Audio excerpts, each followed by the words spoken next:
시작할게요. 네. 저는 블록체인에서 이제 트랜잭션하고 블럭이 어떻게 생성이 되는지 쪽을 좀 봤는데, 기존에 뭐 자세히 모르고 있었던 것들이 많아서 하다 보니까 비트코인 쪽을 좀 보게 됐어요. 블록체인이 뭔지는 대충 다들 아시고, 이 중에서 비트코인하고 모네로 지캐시 쪽을 좀 자세히 봤고요. 비트코인은 이런 식으로 거래가 진행이 돼요.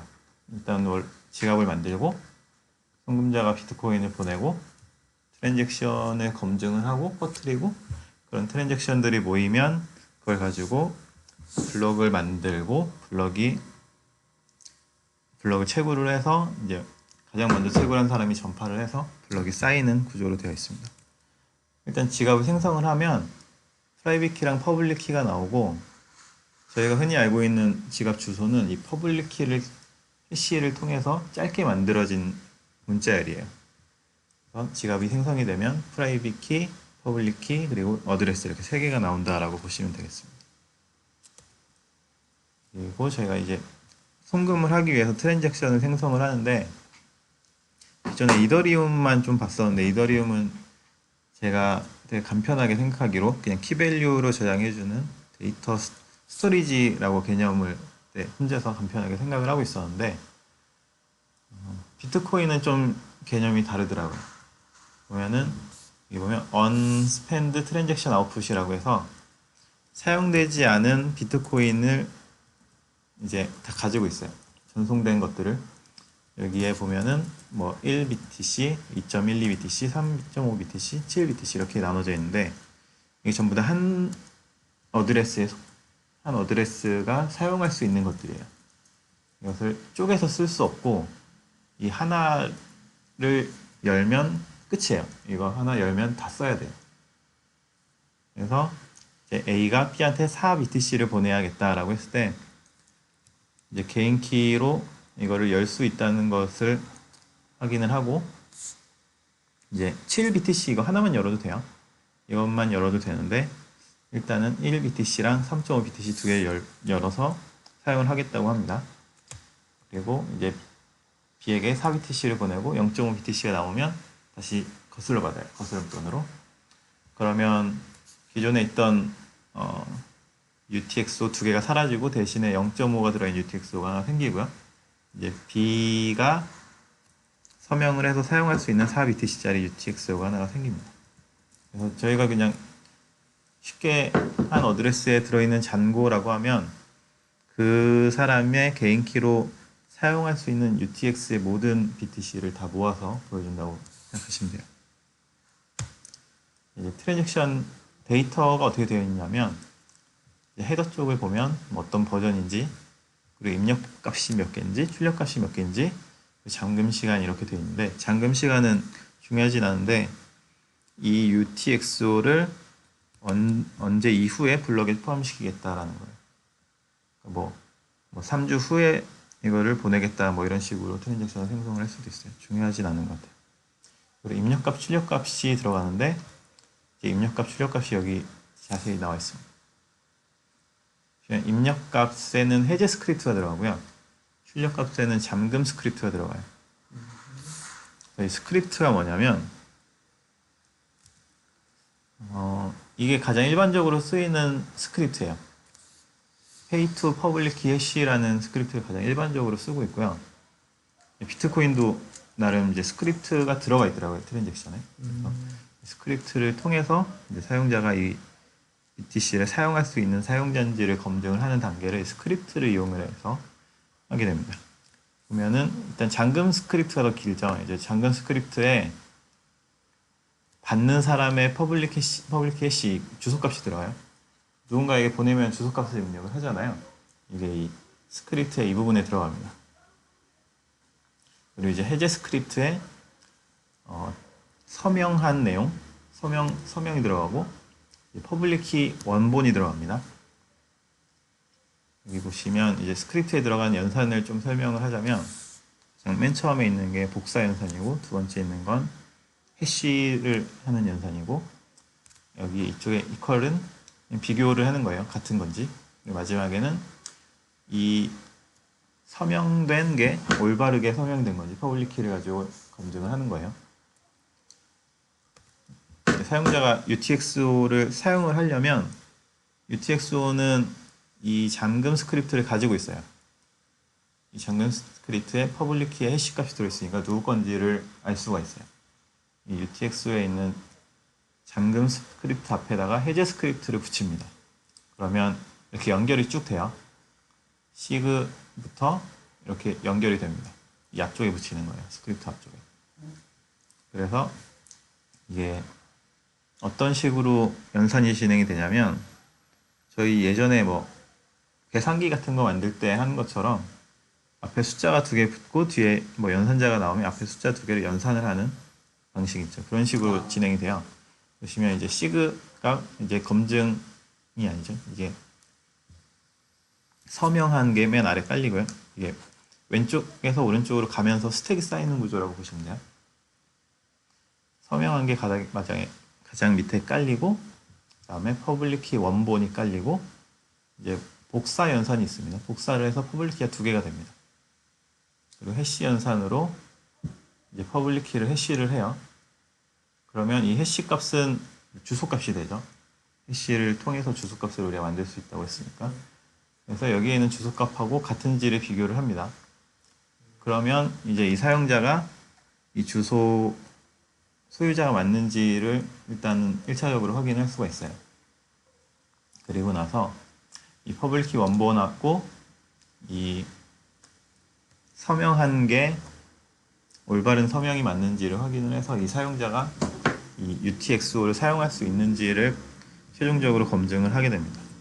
이게 true가 나오면은 이 사용자는 이 UTXO를 사용할 수 있는 사용자고, 아니면은 이 트랜잭션 자체가 올바르지 않은 트랜잭션이라서 이거 페일이다. 이렇게 트랜잭션이 전파가 되고요. 트랜잭션 일단 노드를 처음 설치를 하면은 DNS 시드를 통해서 뭐 노드를 검색을 하던가, 뭐 첫 번째 노드를 명령으로 주던가, 뭐 이런 식으로 다른 노드들하고 연결을 한 다음에 전달받은 트랜잭션 혹은 내가 생성한 트랜잭션이 올바른지를 검증을 하고, 뭐 이런 것들을 검증을 합니다. 구문 자체, 뭐 데이터 올바른 포맷으로 되어 있는 트랜잭션인지 검증을 하게 되고요. UTXO의 서명도 확인을 하고, 뭐 입력값과 출력값이 올바르게 다 사용이 됐는지, 여기서 출력값에 입력값에서 사용 안 한 출력값이 있을 경우에는 그건 채굴자에게 들어간다고 합니다. 그래서 뭐 이런 식으로 전파가 되고, 이제 노드에는 트랜잭션이 쌓이겠죠. 여러 가지 이제 검증이 완료된 트랜잭션들이 쌓이게 되고, 이 중에서 원하는 것들을 모아서 블럭으로 만들게 됩니다. 그래서 이 블럭이 실제 블록체인상의 블럭으로 올라가게 되려면 이제 마이닝 과정을 거치게 되죠. 이 블럭은 이런 헤더 정보를 가지고 있어요. 버전 네임하고 이전 블럭의 해시값. 이 모든 블럭은 이전 블럭의 해시값을 갖고 있기 때문에 변조를 하기가 굉장히 어렵죠. 그리고 머클트리에 대한 해시 루트, 그리고 뭐 타임스탬프, 그리고 난이도, 난스 어떻게 읽어야 되는지 모르겠어요. 아무튼 카운터가 들어가요. 이 논스 값을 이용을 해서 채굴을 하는 거죠. 일단 비트코인은 POW, 이제 채굴을 통해서 블럭을 생성을 합니다.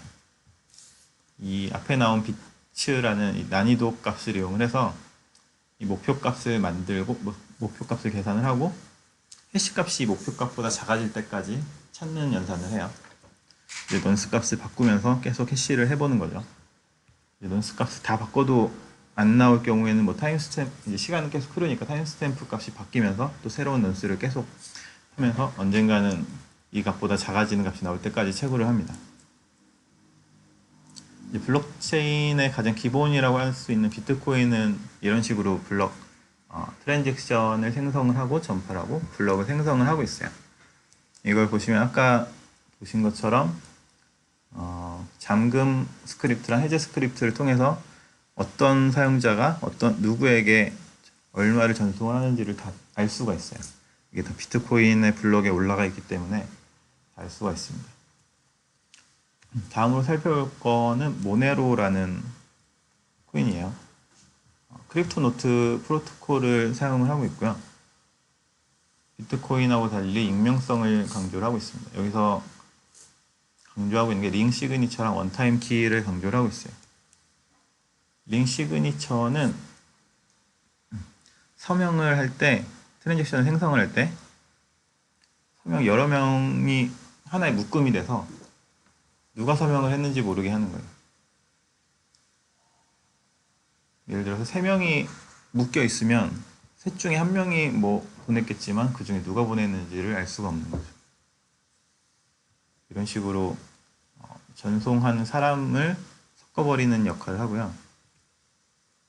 그리고 어떤 모든 트랜잭션을 만들 때 그 사람의 실제 주소로 보내는 게 아니라 그 사람의 키를 이용을 해서 새로운 주소를 한 번만 쓸 수 있는 새로운 주소를 만들어서 그 주소로 보내게 되어 있습니다. 그래서 누가 누구에게 보냈는지 정확하게 알 수가 없어요.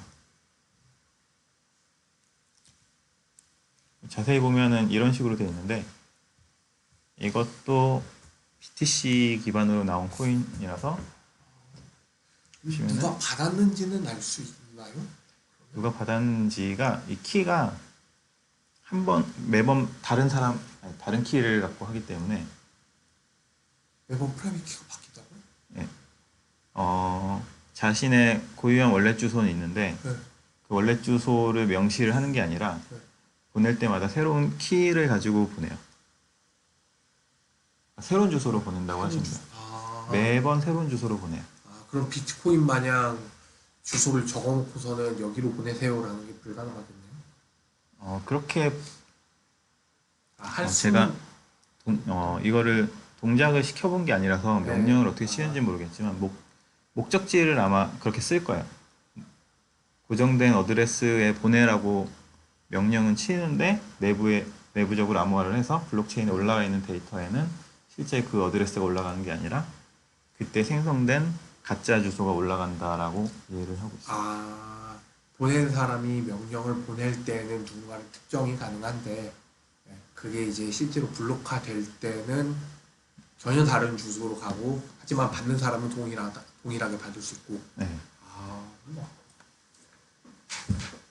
그리고 이렇게 함으로써 이제 그때 생성된 원타임 키가 매번 새로 생성되기 때문에 이 같은 원타임 키를 2번 사용하는 거는 이제 이중 지불을 하겠다는 그거를 감지를 할 수가 있어요. 그래서 이건 이중 지불을 막는 역할로도 사용을 하고 있습니다.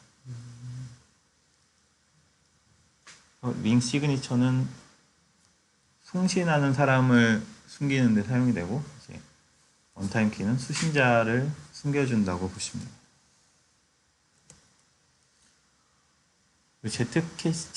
G캐시는 이제 영지식 증명이라는 알고리즘을 쓰고 있는데요. 일단 G캐시는 익명 지갑과 퍼블릭한 지갑을 이제 선택해서 발급을 받을 수가 있어요. 그래서 프라이빗 지갑에서 프라이빗 지갑으로 보내는 것 다 가능합니다.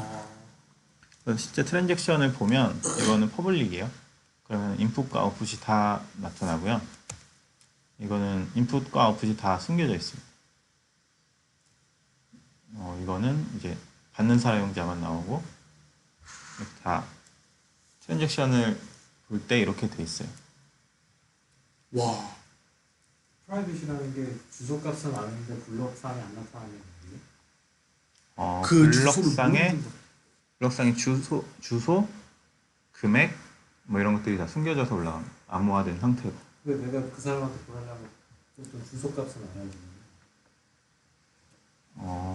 그 주소는 잘 모르겠어요. 이것도 아마 모네로처럼 보낼 수는 있을 거라고 생각을 하는데 G캐시를 자세히 못 봤어요. 이게 네, 트랜스페어런트 0Z 그 다음에 쉴디드 몇 Z 이렇게 되어 있는 거 봐서는 누구한테 얼마를 누구한테 누가 얼마를 보내는가 자체가 다 그냥 암호화된 거. 그 애초에 그 트랜지션을 만들 때 뭐라고 하는지 잘 모르겠어요.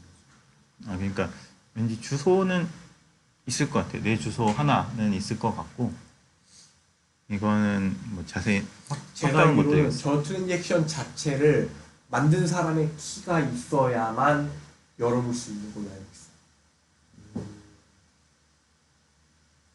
받는 사람도 되나? 뭐 아무튼 예.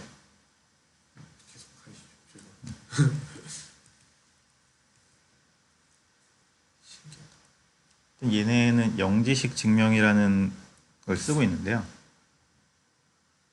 영지식 증명이라는 거는 어떤 사실을 입증하는 데 있어서 그 사실 외의 것들은 검증하는 사람이 몰라도 된다라는 거예요. 가장 많이 나오는 그림이 이거예요. 이제 A는 그러니까 이 초록색 입은 아이는 검증자고 얘는 증명을 하고 싶은 애요. 이 여자아이는 자기가 열쇠가 있다라고 증명을 하고 싶은데 얘는 열쇠를 보는 것도 안 되고 자물쇠를 보는 것도 안 돼요. 그러면 얘는 밖에서 얘가 들어간 다음에 어느 쪽으로 나오라고 얘기를 해요. 어디로 들어갔는지도 모르고. 근데 얘가 B로 들어갔다 B로 나올 수도 있잖아요. 그런 확률은 2분의 1이죠. 근데 이거를 한 100번 해요. 그럼 2의 100승이 돼요. 확률적으로 확률적으로 인정을 하는 거예요. 100%는 아닌데 얘가 이 100번이나 맞출 확률은 거의 없다라고 하는 거죠. 그 키를 갖고 있어야만 풀 수 있는 어떤 베리피케이션을 여러 번 통과를 할 경우에는 그 트랜잭션을 인정해 주는 것 같은데요. 예. 그런 식으로 이제 얘는 이 키랑 뭐 자물쇠의 존재를 확실하게는 모르지만 얘는 여기를 지나갈 수 있다는 사실은 입증을 할 수가 있는 거죠. 검증을 할 수가 있는 거죠. 지켓씨는 뭐 ZK 뭐 어떻게 읽어야 되는지 모르겠어요. 이거를 구현 기술이라고 하는데 읽어봤는데 아직 잘 모르겠어요. 이렇게 많이 본 건 아니라서 어떤 이 사실 자체를 수식으로 바꿔요. 내가 검증해야 되는 걸 수식으로 바꾸고 수학적인 수식으로 바꾸고 플러스 마이너스와 같은 연산자 쪽에 이제 게이트를 걸어서 연산자 부분을 다 통과를 하면 얘는 통과를 하는 거다라고 그런 식으로 영지식 증명을 구현을 해서 사용을 한다고까지는 이해를 했는데 보다 자세한 거는 잘 모르겠어요. 그 약간 동영암호학이랑 전 대착점에 있는데 아이디에이션이 좀 비슷한 것 같아요. 잘 모르겠어요. 동영화보? 동형암호학 저희 그때 UDC에서 들었잖아요. 아마 교수님. 그때 자고 있었을 거예요. 계산이 가능. 암호화됐는데 암호화된 것끼리 계산이 가능해요. 아, 네. 그럴 수 약간 비슷한 느낌입니다. 그래서 지켓씨는 이제 영지식 증명 방법을 통해서 이제 모르는 상태로 트랜잭션 유효성을 검사를 해야 되는데 일단 아까 비트코인 이것도 비트코인 기반이라서 입력이 여러 개 있을 수 있고 출력이 여러 개가 있을 수 있는데 꺼낸 UTX-1 모두 사용을 해서 이제 입력값과 출력값이 같다라는 거를 검사를 하고 이제 발신자가 지출 권한이 있다라는 거는 이제 키를 보지 않고 이 사람의 어드레스도 보지 않고 이거는 영지식 증명으로 이제 증명을 하게 되고요. 이제 트랜잭션 전체에 이제 키를 모르는 상태니까 이 트랜잭션 데이터 자체가 변조가 될 가능성이 있어요. 그래서 이 트랜잭션 전체에 이 지출 권한이 있는 키로 암호화가 되어 있다. 이 세 가지를 가지고 이 트랜잭션을 유효성 검사를 하고 있습니다. 제가 해본 건 여기까지고요. 혹시 질문 있으면 일단 녹화는 여기까지 하겠습니다.